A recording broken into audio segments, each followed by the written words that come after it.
નમસ્કાર મિત્રો, આજે ઇંગ્લિશનું 11 નંબરનું પેપર છે, ધોરણ 10નું. એ આપણે સોલ્વ કરીશું. પહેલો પ્રશ્ન છે which of the pictures did the girl not draw? તો એમાં આન્સર આવશે એ વન આઈડ મૂન. બીજો પ્રશ્ન છે find out the incorrect set of rhyming words. તો બોન અને ટ્યુન, બરાબર, તો આ રાઇમિંગ વર્ડ નથી. ત્રીજો પ્રશ્ન છે how does the song touch the child? તો એમાં આન્સર આવશે B like a kiss of blessing. ચોથો સવાલ છે the village was not connected. Village કેવું નહોતું? કનેક્ટેડ નહોતું. પાંચમો સવાલ છે the murderer decided to cut a road single handedly. It means, એનો મતલબ શું થાય? સિંગલ હેન્ડેડલી એટલે એ ખાતે નહીં, પણ એનો મતલબ એમ કે બીજા કોઈની મદદ વગર. તો he would be do it without anybody's help. છઠ્ઠો સવાલ છે to put to death means કોઈકને ડેથ આપી, એનો મતલબ કે બીજાને મારી નાખવું, ટુ કિલ. સાતમો પ્રશ્ન છે who was the dog actually? Dog એકચ્યુઅલીમાં કોણ હતું? તો ડોગ એકચ્યુઅલીમાં ધર્મા હતા. આઠમો સવાલ છે વોટ ડીડ યુધિષ્ઠિરા ડિઝર્વ? તો ડિઝર્વ શું કરતા હતા? કે હેવન જવા માટે ડિઝર્વ કરતા હતા, to go to heaven with Indra. નવમો સવાલ છે વેર ડીડ અબ્રાહમ વર્ક? તો ઇન અ જનરલ સ્ટોર. ક્યાં? જનરલ સ્ટોરમાં કામ કરતા હતા. દસમો સવાલ છે which of the following sentence is correct? તો B Lincoln's father had done well by not having any slave. 11મો સવાલ છે which province of USA is not mentioned in the text? તો વોશિંગ્ટન જે છે એ ટેક્સ્ટમાં ક્યાંય આપેલું છે નહીં. 12મો સવાલ છે વોટ વોઝ લિંકન્સ ફાધર? લિંકનના ફાધર કોણ હતા? તો એ બેપ્ટિસ્ટ હતા, બરાબર. 13મો સવાલ છે why did people call Abraham honest Abe? Honest Abe કેમ કહેતા? તો in spite of failure in business he stayed and worked to pay off his ડેપ્ટ. પછી આ જે ડેટા આપેલો છે એના પરથી સવાલ જવાબ આપવાના છે. તો 14મો પ્રશ્ન છે આ શેના માટેનો છે? તો vote is the data about? તો આ ડેટા શેના માટે છે? રેશન કાર્ડ માટે. 15મો સવાલ છે the information on the card says that Mehulbhai has a connection of LPG gas. 16મો સવાલ છે ધીસ કાર્ડ બિલોંગ્સ ટુ? આ કાર્ડ કોને બિલોંગ કરે છે? તો મેહુલભાઈને. 17મો પ્રશ્ન છે having a domestic connection of gas means? Domestic કનેક્શનનો મતલબ શું થાય? કે Mehulbhai can use gas at home for household works only, બરાબર. ડોમેસ્ટિક એટલે કે ઘરેલું જ આનો ઉપયોગ કરી શકાય, બીજે ક્યાંય બહાર કરી શકાય નહીં. 18મો સવાલ છે આના નિયરેસ્ટ મિનિંગ આપવાના છે, બરાબર. તો ડિસ્ટ્રોય એટલે શું થાય? તો રૂઇન કરવું, એટલે કે બગાડવું. 19મો સવાલ છે ડિસઅપિયર, તો ગાયબ કરવું, બરાબર. અને વેનિશ એટલે પણ ગાયબ કરવું થાય, ગાયબ થવું. 20મો પ્રશ્ન છે ડિસ્ક્રાઇબ કરવું એટલે શું થાય? નેરેશન કરવું. 21મો પ્રશ્ન છે ફેથફુલ, તો ફેથફુલનો મતલબ શું થાય? Loyal.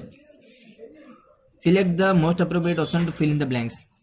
Every powerful person must have some weaknesses, બરાબર. 2 we must identify it and use it to defeat him. આમાં શું આવશે?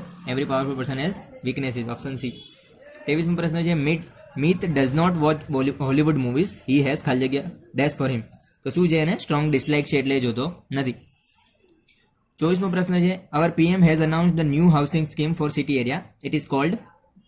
હવે સિટી એરિયા માટે શું આવે? અર્બન, બરાબર. રૂરલ અને વિલેજ ના આવે, બરાબર. કન્ટ્રી એટલે દેશ થાય, તો અર્બન એટલે સિટી, અર્બન ડેવલપમેન્ટ આવે.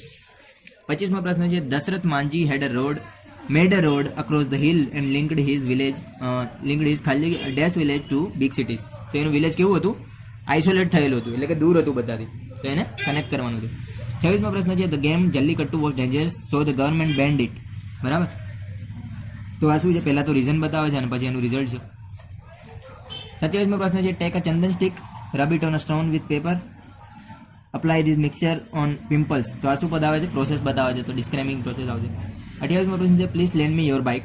તો આ શું કરે છે? રિક્વેસ્ટ કરે છે, મેકિંગ રિક્વેસ્ટ આવશે.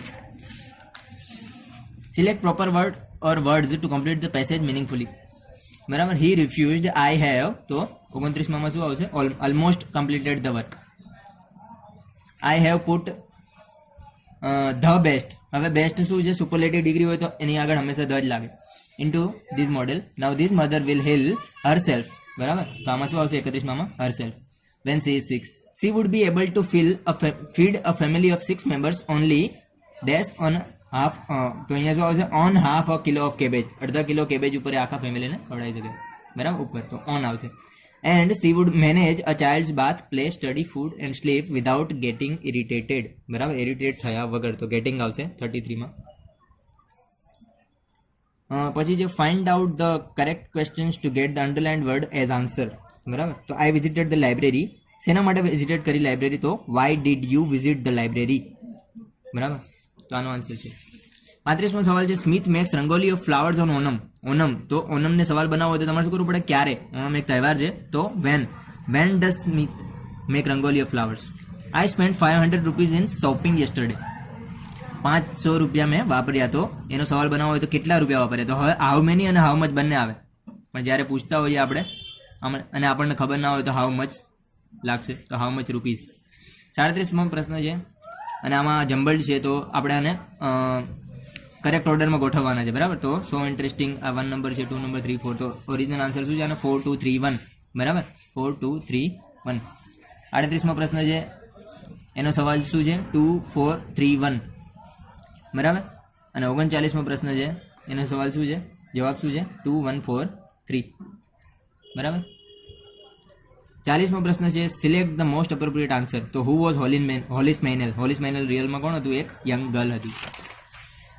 41મો પ્રશ્ન છે according to the Chinese proverb which is the best way to learn and understand the topic? તો ડુઈંગ, બરાબર, કરવું પડે એને. Why is the female bird dull in colour? એનું કારણ શું હતું? તો એ હન્ટરથી બચી શકે, to save itself from hunters. 43મો પ્રશ્ન છે the place where god great saints and ઋષિસ use to live and teach is called? એને શું કહેવાય? હર્મિટેજ કહેવાય. What is the special thing about mother managing her child? તો એનો આન્સર છે she manages her child without getting angry. 45મો પ્રશ્ન છે Arun learn from his father from his teacher. શું ટીચર પાસેથી કીધું કે ક્યારે રૂકવાનું નહીં લર્નિંગ? તો નેવર ટુ સ્ટોપ લર્નિંગ. 46મો પ્રશ્ન છે which one of the following is not an advantage of solar light? તો it is free of charge four customers. 47મો પ્રશ્ન છે with care and consideration we can make our favourite festival much safer now? તો playing with fire ચેપ્ટરનું છે. આ કયા ચેપ્ટરના છે બતાવવાના છે. 48મો પ્રશ્ન કયા ચેપ્ટરનો છે? તો ટીનેજર્સ. તો ટીનેજર્સ એમાં આવે છે? Tune up ઓટીન્સ. 49મો પ્રશ્ન છે machines are made for our comfort and service but we should never misuse them? તો મશીન એટલે કે રોબોટ વાળો પાર્ટ કયો છે? ત્યાં human robot. The girl cursed the Kumar that he would forgets everything he had learn, બરાબર. તો કાચ અને દેવ્યાની વાળા પાર્ટમાં આવે છે. પાર્ટ બી ની વાત કરીએ તો પાર્ટ બીમાં 15 માર્ક્સનું તો કોમ્પ્રિહેન્શન જ છે પાર્ટમાંથી, બરાબર. તો એ તો બહુ ઇઝી હતું. Read the passage and answer the questions, બરાબર. સેક્શન બી ની વાત કરીએ તો એમાં શું છે? ફંક્શન. કયું ફંક્શન આવે છે? ફંક્શન ઉપરથી વાક્ય બનાવવાના છે. 19મો પ્રશ્ન છે ગિવન ઇન ધ બ્રેકેટ્સ ઉપરથી ફરીથી ફંક્શન ઉપરથી સેન્ટેન્સ બનાવવાના છે. અને આ રિપોર્ટેડ સ્પીચ છે, તો આને ઇનડાયરેક્ટ સ્પીચમાં કન્વર્ટ કરવાનું છે. સેક્શન સીમાં વાત કરીએ તો ફ્રેમ ધ સેન્ટેન્સીસ છે 2 માર્ક્સના.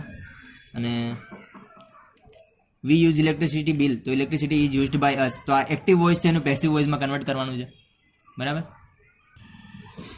શોર્ટ નોટની વાત કરીએ તો રામસિંગ 070 ધ હ્યુમન રોબોટ અને એના બધા પોઈન્ટ પણ આપેલા છે. તો આ સવાલના જવાબ આપશો તો પણ તમારે શોર્ટ નોટ ઓટોમેટિક બની જાય છે, તો ખૂબ જ સરળ બની જાય છે. 25માં પણ ડૉક્ટર મેકીસ વ્યૂઝ ઓન શેરિંગ છે, પોઈન્ટ્સ આપેલા જ છે, બરાબર. પોઈન્ટ્સના આન્સર આપો એટલે તમને મળી જાય છે. તમારી શોર્ટ નોટ આખી યાદ રાખવાની કોઈ જરૂર છે નહીં, બરાબર. પાર્ટ ખાલી તમને ખબર હોવી જોઈએ. સેક્શન ડીની વાત કરીએ તો પેરેગ્રાફ લખવાનો છે 100 વર્ડ્સમાં. My preparation for the board examination, બરાબર. The problems of home makers, બરાબર, જે ઘરમાં રહેતા હોય ગૃહિણી એના માટેની.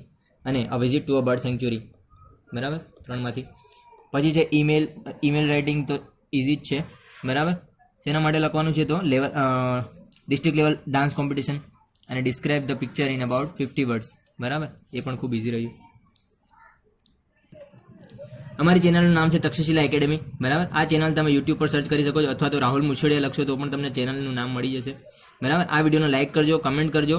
અને તમને કોઈ પણ ડાઉટ હોય અને જો કોઈ પણ ડાઉટ હોય તો હું તમને કમેન્ટમાં જ સોલ્વ કરી આપીશ, બરાબર. આ વિડીયોને શેર કરવાનું ભૂલતા નહીં તમારા મિત્રો જોડે. અને આ સબસ્ક્રાઇબ કરી દો આ ચેનલને, અને બાજુવાળા જો બેલ આઇકન છે એના ઉપર ક્લિક કરી દેજો, જેથી તમને દરેક વિડીયોના અને આપણે પ્રીવિયસ દરેક પેપરના સોલ્યુશન મૂકેલા છે, જો તમે ના જોયા હોય તો બેલ આઇકન દબાવીને આ ચેનલ પર જઈને દરેક પેપરના સોલ્યુશન જોઈ લેજો. વેકેશનમાં આપણે ગણિતની શોર્ટ ટ્રિક્સ અને મેથ્સ માટે બહુ બધી ટ્રીકો શીખવાડવાના છીએ. તો જો તમે આ ચેનલને સબસ્ક્રાઇબ કરશો અને તમારા મિત્રો જે નવા 10મા ધોરણમાં આવવાનો એમને પણ વાત કરશો તો એમના માટે બહુ ફાયદો રહેશે.